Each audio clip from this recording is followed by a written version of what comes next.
কাৰ্ডম বিশ্বনাথ কাৰ্বি লাইফলৈ পুনৰ আপোনালোকক স্বাগতম জনাইছোঁ আৰু এই মুহূৰ্তত আজি ৰাতিপুৱাৰ গুৰুত্বপূৰ্ণ খবৰ লৈ আহিছোঁ আৰু নিতৌ এনেধৰণৰ গুৰুত্বপূৰ্ণ খবৰ পাবলৈ আমাৰ চেনেলটি ছাবস্ক্ৰাইব কৰি এই ভিডিঅ'টি একোটাকৈ লাইক কৰিবলৈ নাপাহৰিব।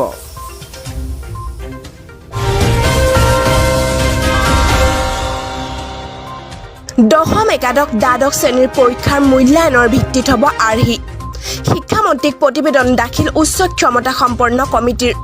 নিৰ্ধাৰিত সময়ৰ ভিতৰত আজি উচ্চতৰ মাধ্যমিকৰ চূড়ান্ত পৰীক্ষাৰ মূল্যায়নৰ আৰ্হিৰ প্ৰতিবেদন শিক্ষামন্ত্ৰী ডক্টৰ ৰণোজ পেগুক দাখিল কৰে উচ্চ ক্ষমতা সম্পন্ন কমিটিয়ে। অধ্যাপক ডক্টৰ দীপক কুমাৰ শৰ্মাৰ অধ্যক্ষতাত গঠন কৰা 9জনীয়া উচ্চস্তৰীয় কমিটিখনে জনতা ভৱনত শিক্ষামন্ত্ৰীক প্ৰতিবেদনখন দাখিল কৰে।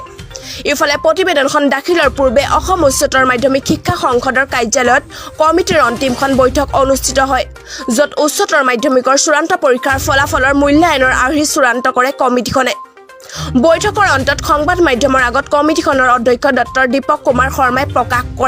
প্ৰকাশ কৰা অনুসৰি দশম একাদশ আৰু দ্বাদশ শ্ৰেণীৰ অনুষ্ঠিত বিভিন্ন পৰীক্ষাৰ নম্বৰৰ ভিত্তিত মূল্যায়ন হ'ব চূড়ান্ত পৰীক্ষাৰ ফলাফলত। অৱশ্যে কোনটো পৰীক্ষাৰ পৰা কিমান শতাংশ নম্বৰ যোগ দিয়া হ'ব সেয়া সদৰি কৰাৰ পৰা বিৰত থাকে কমিটিখনৰ অধ্যক্ষগৰাকী। অৱশ্যে শিক্ষাৰ্থীৰ উপযোগী হোৱাকৈ আৰ্হি প্ৰস্তুত কৰা হৈছে বুলি উল্লেখ কৰি ডক্টৰ শৰ্মাই কয়,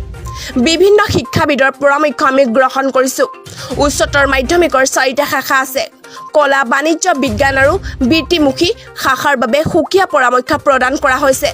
বিগত বৰ্ষত অনুতীৰ্ণ শিক্ষাৰ্থীসকলৰ বাবে সুকীয়া পৰামৰ্শ প্ৰদান কৰা হৈছে। দেশৰ ক'তো এইবাৰ পৰীক্ষা অনুষ্ঠিত হোৱা নাই। ৰাজ্যসমূহে যি পদ্ধতি অৱলম্বন কৰিছে আমিও একেই পদ্ধতি গ্ৰহণ কৰিম। আনহাতে CBSEৰ মডেল অনুসৰণ কৰা হৈছে বুলি উল্লেখ কৰি তেওঁ পুনৰ কয় যে CBSEৰ আৰ্হি অনুসৰণ কৰিলেও ৰাজ্যৰ শিক্ষাৰ্থীসকলৰ প্ৰতি লক্ষ্য ৰাখি মূল্যায়নৰ আৰ্হি প্ৰস্তুত কৰা হৈছে। কমিটিখনে নিৰ্ধাৰণ কৰা মূল্যায়ন পদ্ধতিত অসন্তুষ্ট শিক্ষাৰ্থীসকলৰ বাবে সুকীয়া পৰামৰ্শ আছে বুলি উল্লেখ কৰি তেওঁ কয়, কিছুমান বিদ্যালয় মহাবিদ্যালয় প্ৰেক্টিকেলৰ পৰীক্ষা অনুষ্ঠিত কৰিবলৈ সক্ষম নহ'ল। এই ক্ষেত্ৰত প্ৰেক্টিকেলৰ আভ্যন্তৰীণ দিশটো বিবেচনা কৰা হ'ব। মূল্যায়ন পদ্ধতিত শিক্ষক-শিক্ষয়িত্ৰীক প্ৰত্যক্ষ ভূমিকা আছে। শিক্ষাৰ্থীসকলৰ বিভিন্ন কাৰ্যকলাপৰ দিশটো বিবেচনা কৰা হৈছে। লক্ষণীয় যে শিক্ষামন্ত্ৰীয়ে উচ্চতৰ মাধ্যমিক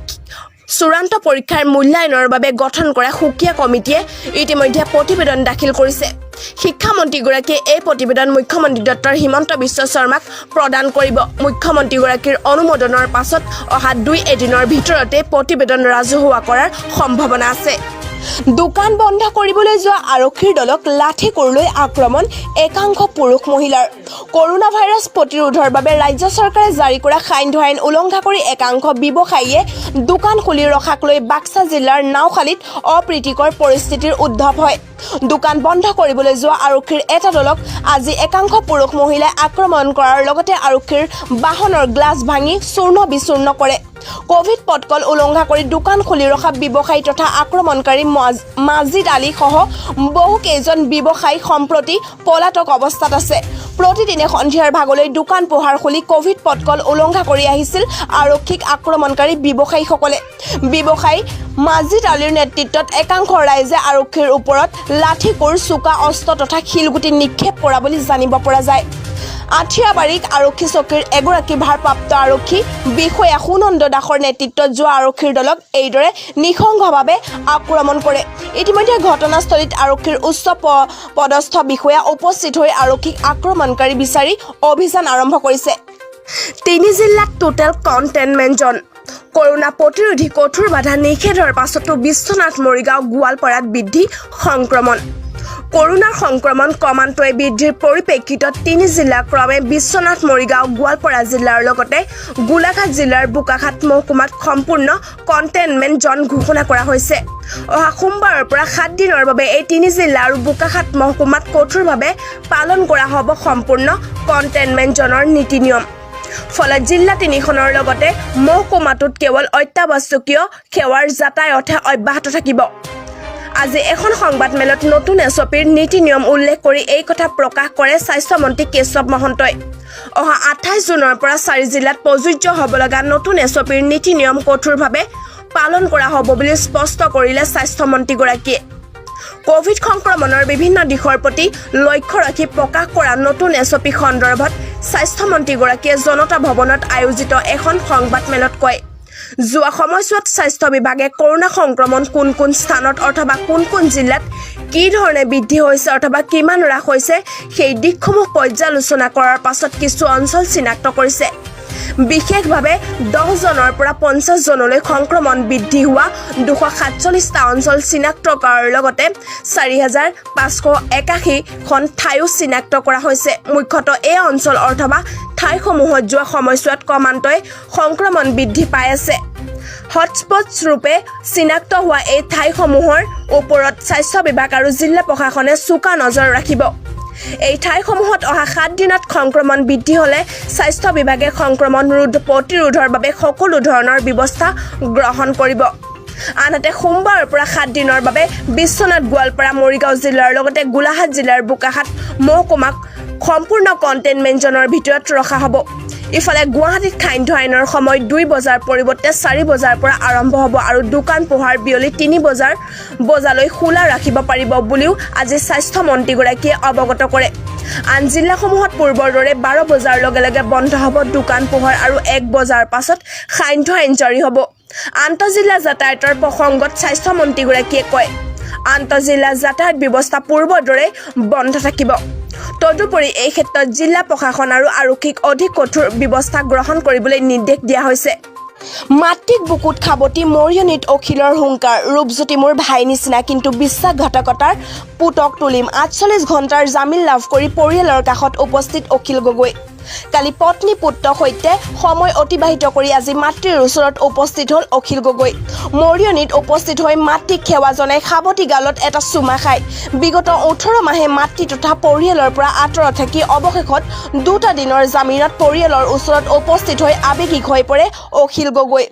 25 জুনৰ নিশা পত্নী আৰু পুত্ৰৰ সৈতে কটাই আজি পুৱাই মৰিয়নিত মাতৃৰ কাষলৈ বুলি ঢাপলি মেলে অখিল গগৈ মাতৃৰ ওচৰত উপস্থিত হৈ অখিলৰ মৰিয়নিৰ প্ৰাক্তন বিধায়ক ৰূপজ্যোতি কুৰ্মীৰ কৰ্মকাণ্ডক লৈ অসন্তুষ্টি প্ৰকাশ কৰে অখিল গগৈয়ে কয় সি মোৰ ভাতৃৰ দৰে অৱশ্যে সেয়া ঘৰুৱা কিন্তু ৰাজনৈতিক হিচাপে সেয়া বিশ্বাসঘাতকতাৰ কাম কৰিলে বিশ্বাসঘাতকতাৰ পুতক তুলিম উপনিৰ্বাচনত হৰুৱাবলৈ সম্পূৰ্ণ সাজু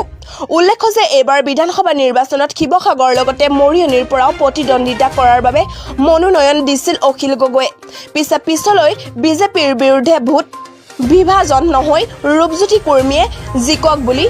নিজৰ মনোনয়ন প্ৰত্যাহাৰ কৰিছিল যাৰ বাবে এতিয়া অধিক দুখ পাইছে অখিল গগৈয়ে আজি মাতৃক বুকুত খাবতি এক প্ৰকাৰ পণ কৰিয়ে অখিল গগৈয়ে কয় যে এই বিশ্বাসঘাতকতাৰ পুতক তুলিম উপনিৰ্বাচনত বহুৱাবই লাগিব হৰুৱামেই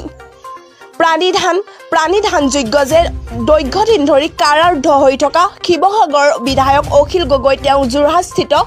ঘৰলৈ যাবলৈ অনুমতি প্ৰদান কৰাৰ পিছতে কালি গুৱাহাটী নিজৰাপাৰস্থিত ঘৰত আৰু আজি মৰিয়নিত মাতৃৰ কাষত উপস্থিত হয় যোৱাকালি এনআইএ আদালতে বিধায়ক তথা ৰাইজৰ দল সভাপতিক অনুমতি দিছিল নিজৰ মাতৃক আৰু পৰিয়ালক সাক্ষাৎ কৰিবলৈ আদালতে অখিল গগৈক 2 দিনৰ অনুমতি প্ৰদান কৰিছিল কিন্তু সেই সময়ত নিজৰ সমষ্টি শিৱসাগৰলৈ যোৱাত বাধা প্ৰদান কৰি থৈছে